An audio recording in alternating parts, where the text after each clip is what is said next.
It is my great pleasure to address the state parties and signatories to the African Nuclear Weapon Free Zone Treaty on the occasion of the 25th anniversary of the treaty's opening for signature. Nuclear weapon free zones have been gratefully recognized as an example of regional approaches to strengthening global nuclear non-proliferation and disarmament norms, as well as a vital component of efforts to achieve international peace and security. The legal foundation for nuclear weapon-free zones rests initially with the UN Charter, which provides for regional arrangements or agencies to deal with the maintenance of international peace and security. In this context, Article 7 of the NPT, the cornerstone of the global nuclear non-proliferation and disarmament regime, also affirms the right of any group of states to conclude regional treaties in order to assure the total absence of nuclear weapons in their respective territories.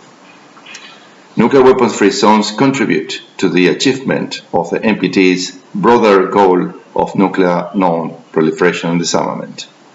Such zones, comprising of more than 100 state parties, have been a natural vehicle for the wider universalization of the NPT regime over the past 50 years.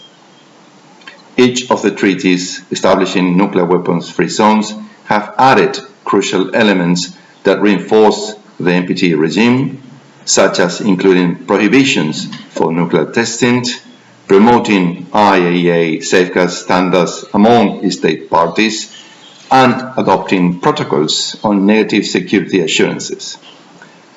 The Pelindaba Treaty, in particular, was negotiated in challenging geopolitical circumstances and introduced provisions on verification of dismantled nuclear weapons based on the unique experience of one of its states parties. At the same time, nuclear weapons-free zones equally underscored the inalienable right of states for the use and sharing of nuclear science and technology for peaceful purposes under Pillar 3 of the NPT. In this context, I applaud the African Commission on Nuclear Energy, AFCONT, for its concerted initiative to ensure state parties benefit from peaceful nuclear science and technology applications in the areas of health, agriculture, and energy. Its systematic efforts to promote technical cooperation in support of socio-economic, scientific, and technological development in Africa will have significant benefit for all people on the continent. Its cooperation with the IAEA and other relevant international and regional bodies and organizations sets a standard others should follow.